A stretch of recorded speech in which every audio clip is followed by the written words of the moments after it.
کرنا چاہتا ہوں کہ انہوں نے ایسی شاندار محفل آراستہ کی جشن عماد الملک صاحب میرے بھتیجے اور اولاد کی شکل میں ہیں. ان کے والد صاحب سے میرے بڑے اچھے تعلقات تھے اور ملیح آباد میں تعلیم کا سلسلہ انہی کے گھرانے سے شروع ہوا. ان کے والد صاحب کے دادا جو تھے حبیب الملک صاحب، وہ ڈپٹی ایس پی سے ریٹائر ہو کے ملیح آباد آئے تھے، وہیں کے رہنے والے تھے اور انہوں نے ملک اسکول کے نام سے اسکول قائم کیا تھا. تب سے ملیح آباد میں ماڈرن ایجوکیشن کا سلسلہ شروع ہوا. اور فرحان واسطی صاحب جو بیٹھے ہیں یہ میرے داماد ہیں. ضیاء بھائی میرے مہربانوں میں سے ہیں جن کی بیٹی سامنے بیٹھی ہے. اور آپ کو یہ بھی بتا دوں کہ جس درگاہ کے سجادہ نشین ضیاء بھائی ہیں ان کے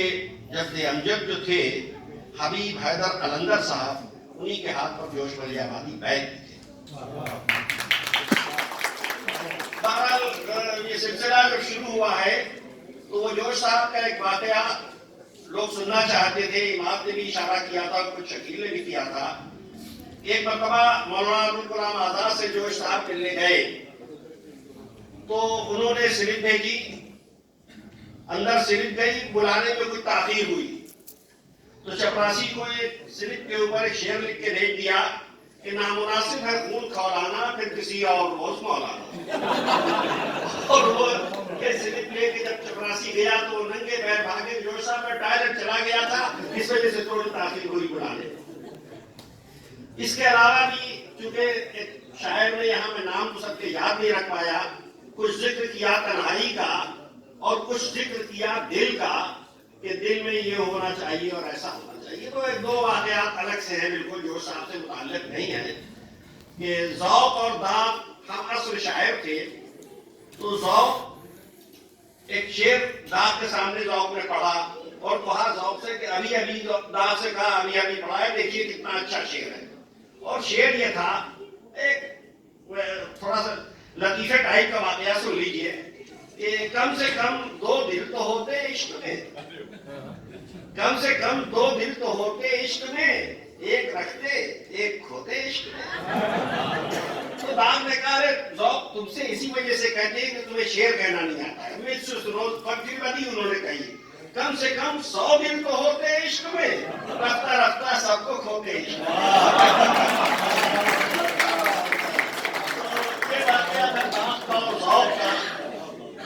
اب جوش کا کلام میں آپ کے سامنے پیش کر رہا ہوں. اور ابھی کسی شاعر نے کچھ کہا تھا، کچھ احتیاط سے کام کیا تھا، شاید آپ نے ہی، ڈاکٹر صاحب نے. جوش صاحب کی ایک ربائی ہے، مرضی ہو تو سولی پر چڑھانا یارا، مرضی ہو تو سولی پر چڑھانا یارا، 100 بار جہنم میں جلانا یارا. معشوق کہیں آپ ہمارے ہیں بزرگ، ناچیز کو یہ دن نہ دکھانا ہے.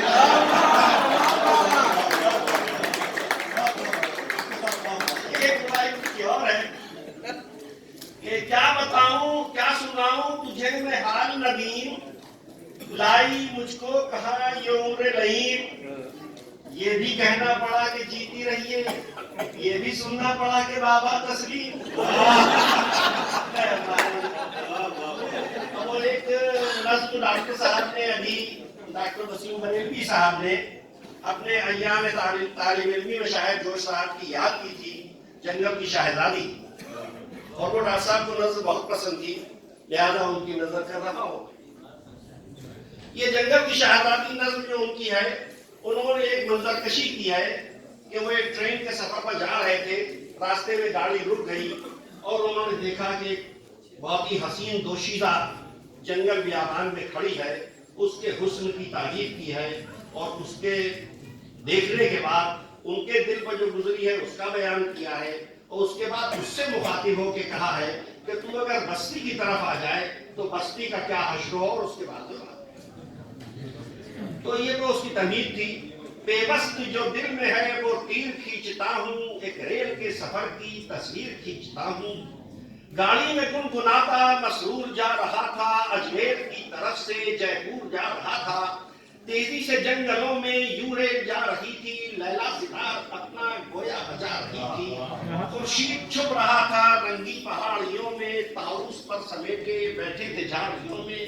کچھ دور پر تھا پانی، موجیں رکی ہوئی تھیں، تالاب کے کنارے شاخیں جھکی ہوئی تھیں، لہروں میں کوئی جیسے دل کو ڈبو رہا تھا، میں سو رہا ہوں ایسا محسوس ہو رہا ہے۔ ایک موج قید پرور دل سے گزر رہی تھی، ہر چیز دل بری سے یوں رقص کر رہی تھی رخصتی کرن سے سب وادیاں سنہری، ناگاہ چلتے چلتے جنگل ریل ٹھہری،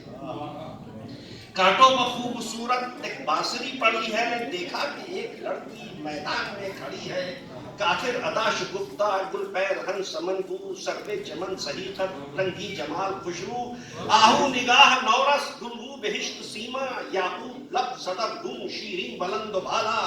غارت گرے تحمل دل سوز دشمن جاں، پرور گئے مناظر دوشی گئے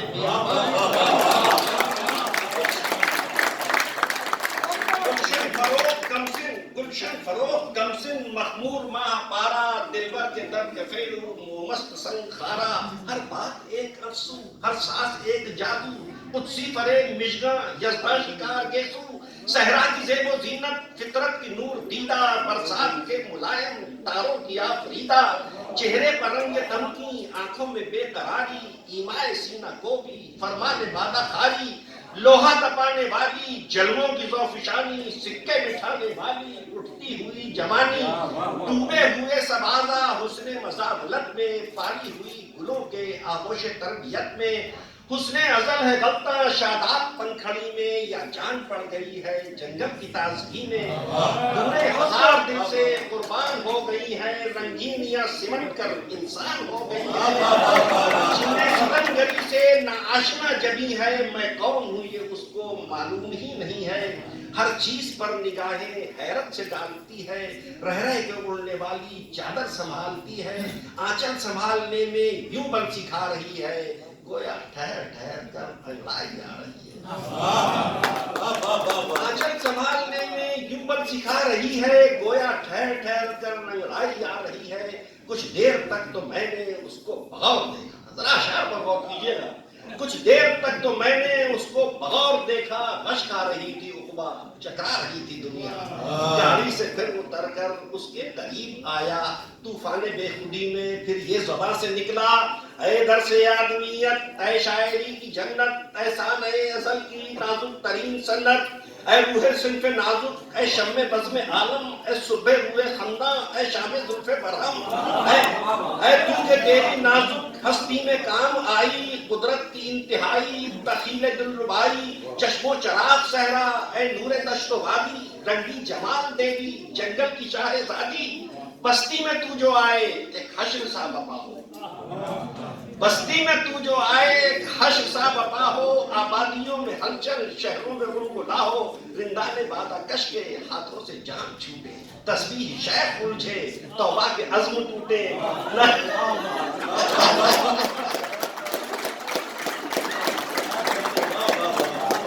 تسبیح شیخ الجھے توبہ کے عزم ٹوٹے، نظروں سے اتقا کے رسم و رواج اترے، زہاد کے امامے شاہوں کے تاج اترے، آنکھیں ہوں اشک افشاں نالے شرف فشاں ہوں، کیا کیا نہ شاعروں کے ملبوس دجیاں ہوں، شہروں کے مہوشوں پر ایک آسمان ٹوٹے، پرورد ہے مناظر عشقوں کی نبض چھوٹے، اس سادگی کے آگے نکلے دلوں سے آہیں، جھک جائیں دل بھروں کی خود ساختہ نگاہیں، تیری ادا کے آگے شرما کے منہ چھپائیں، ناپے ہوئے کرش میں تولی ہوئی ادائیں، تیری ادا کے آگے ہو جائیں خست و گم، مشق و مزاولت کے پالے ہوئے تبسم، امن و اما کے رخ کو بے آب بند کر دے، دنیا کا حسن تیرا میدان جنگ کر دے، کتنی ہی قسمتوں کے بدلے فلک نوشتے، خون اور دوستی کے کٹ جائیں کتنے رشتے، تصنیف ہوں ہزاروں چپتے ہوئے فسانے، ان اکھڑیوں کی ذو پر کعبے شراب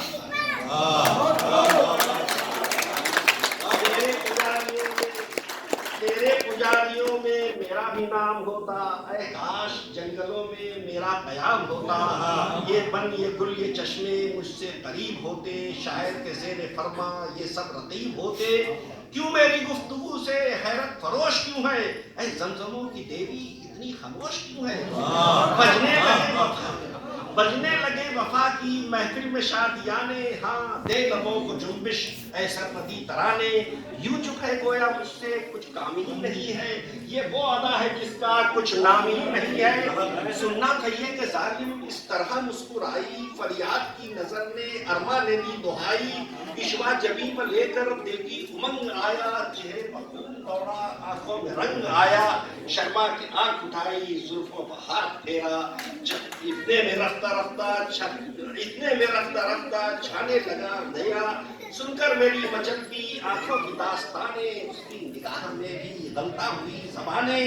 شرما کے پھر دوبارہ زلفوں پر ہاتھ پھیرا، اتنے میں چھا چکا تھا میدان پر اندھیرا، کچھ جسم کو چرایا کچھ سانس کو سنبھالا، کاندھے پر نرم آنچل انگڑائی لے کے ڈالا، تاریک کر کے میری آنکھوں میں ایک زمانہ، جنگل سے سر جھکا کر ہونے لگی روانہ، ارما نے سر جھکایا دل کی مثال کانپا، رہ رہ کے بن کا سایہ، بے ہوش ہو چلا میں سینے سے آہ نکلی، اتنے میں رات لے کر تندی میں ماہ نکلی، مڑ کر جو میں نے دیکھا امید مر چکی تھی، پٹری چمک رہی تھی گاڑی گزر چکی تھی۔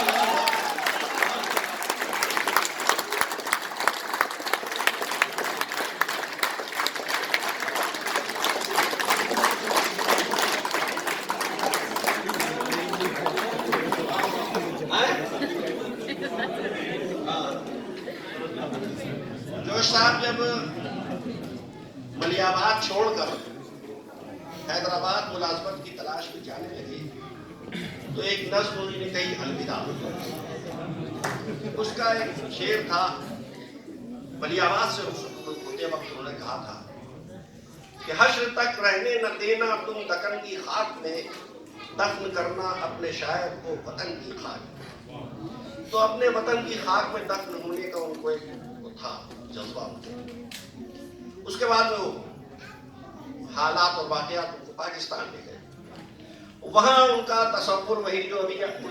ذکر کر رہے تھے، اس میں یہ ہو گیا کہ پوری دنیا جو ہے ان کا وطن ہے، اور انہوں نے ایک نظم کہی بولے تارے جھن جھن جھن، اس کا ایک مصرع ہے کہ ساری دھرتی میرا آنگن، ساری دھرتی میرا آنگن، یہ کہا وہ نہیں، وہ بڑی طویل ہے۔ تو اسی میں پھر ان کی اس آرزو کو میرے چھوٹے بھائی جو موسیٰ کے والد صاحب ہیں علی شہاب خان، ان کے انتقال کے بعد جب یہ لوگ پاکستان گئے تعزیت میں، تو ملیاباد کی مٹی ساتھ میں لے گئے ایک بیگ میں اور ان کے مزار کے اوپر ڈالی، تو وہ ارمان جو ان کا تھا وہ پورا ہوا۔ ایک نظم ہے جوش صاحب کی فتنہ خانقاہ، تو وہ فتنہ خانقاہ جو نظم ہے اس کی تمہید یہ ہے کہ کسی خانقاہ میں ایک مزار تھا جس کے اوپر وہ عقیدت اور اس کے طور پر لوگ جاتے تھے فاتحہ پڑھنے کے لیے، اور اس خانقاہ میں لوگ عبادت میں مصروف رہتے تھے، نمازیں پڑھ رہے ہیں، کوئی تسبیح پڑھ رہا ہے، کوئی کچھ کر رہا ہے۔ تو جب یہ حسین دوشیزہ وہاں پہنچی فاتحہ پڑھنے کے لیے، تو وہاں جو لوگ عابد و زاہد عبادت میں مصروف تھے ان پر کیا اثرات مرتب ہوئے اور اس کا حسن کیسا تھا، دونوں چیزوں کی سائملٹینیسلی انہوں نے اس کا ذکر کیا۔ ایک دن جو بہر فاتحہ ایک بنت مہر و ماں، ایک ایک لفظ غور کرنے کے قابل، ایک دن جو بہر فاتحہ ایک بنت مہر و ماں، پہنچی نظر جھکائے ہوئے سوئے خانقاہ، زہاد نے اٹھائی جھجکتے ہوئے نگاہ۔ اب یہ جھجکنے کا کوئی جواب اس میں نہیں ہے، زہاد نے اٹھائی جھجکتے ہوئے نگاہ، ہونٹوں میں دب کے ٹوٹ گئی ضرب لا الہ، ہونٹوں میں دب کے ٹوٹ گئی ضرب لا الہ، برپا ضمیر زہد میں کوہرام ہو گیا، ایمان دلوں میں لرزہ براندام ہو گیا۔ یوں آئی ہر نگاہ سے آواز علما، جیسے کوئی پہاڑ پہ آندھی میں دے اذاں، دھڑکے وہ دل کے روح سے اٹھنے لگا دھواں، ہلنے لگی شیوخ کے سینوں پر داڑیاں، پردوفگن جو جلوے جانانہ ہو گیا، ہر مرغ خلد حسن کا پروانہ ہو گیا۔ اس آفت زمانہ کی سرشاریاں نہ پوچھ، نکھرے ہوئے شباب کی بیداریاں نہ پوچھ، رخ پر ہوائے شام کی گلباریاں نہ پوچھ، کافر کی ہر قدم پر فسوکاریاں نہ پوچھ، عالم تھا وہ خرام میں اس گل ازار کا، گویا نزول رحمت پروردگار کا۔ گردن کے لوچ میں خم چوگاں لیے ہوئے، چوگاں کے خم میں کوئے دل و جان لیے ہوئے، رخ پر لٹوں کا برے پریشان لیے ہوئے، کافر گھٹا کی چھاؤں میں قرآن لیے ہوئے، آہستہ چل رہی تھی عقیدت کی راہ سے، یا لو نکل رہی تھی دل خانقاہ سے۔ آنکھوں میں آگ عشوۂ آہن گداز کی، موج شراب سرخ آنکھوں میں آگ عشوۂ آہن گداز کی، موجے شراب سرخ کی، آنکھوں میں آگ عشوۂ آہن گداز کی، موجے سیلاب ناز کی، پلٹے ہوا کے گوشت پر زلف دراز کی، آئینے میں دمک رخ آئینہ ساز کی،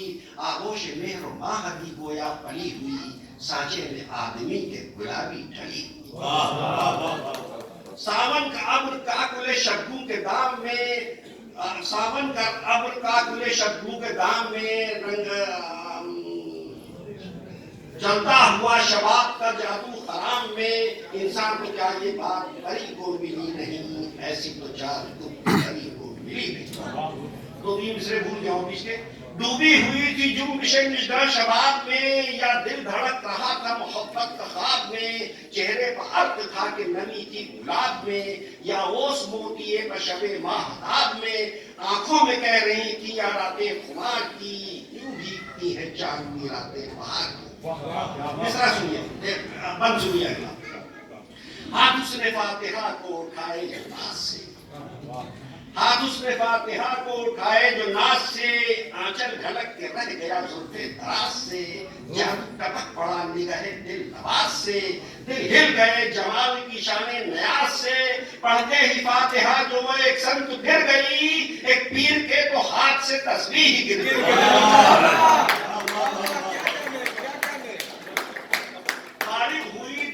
جو وہ مشعل حرم، کعبہ لبوں پر ساز حقیقت کا زیر و بم، ہونے لگی روان اب انداز موج یم، انگڑائی آ چلی تو بہکنے لگے قدم، انگڑائی فرق شرم سے یوں ٹوٹنے لگی، گویا صنم کدے میں کرن ٹوٹنے لگی۔ پھر کیا ہوا اس کے بعد؟ خطرناک منظر ہو، گویا صنم کدے میں کرن ٹوٹنے لگی، پھر یہ ہوا کہ ہر چہرہ چیخ اٹھا کر تیرے ساتھ جائیں گے، ہر چہرہ چیخ اٹھا کہ تیرے ساتھ جائیں گے، اے حسن تیری راہ میں دھونی رمائیں گے، اب اس جگہ سے اپنا مسلح اٹھائیں گے، قربان گاہ کفر پر ایمان چڑھائیں گے، کھاتے رہے فریب بہت خانقاہ میں، اب سجدہ ریز ہوں گے تیری بارگاہ۔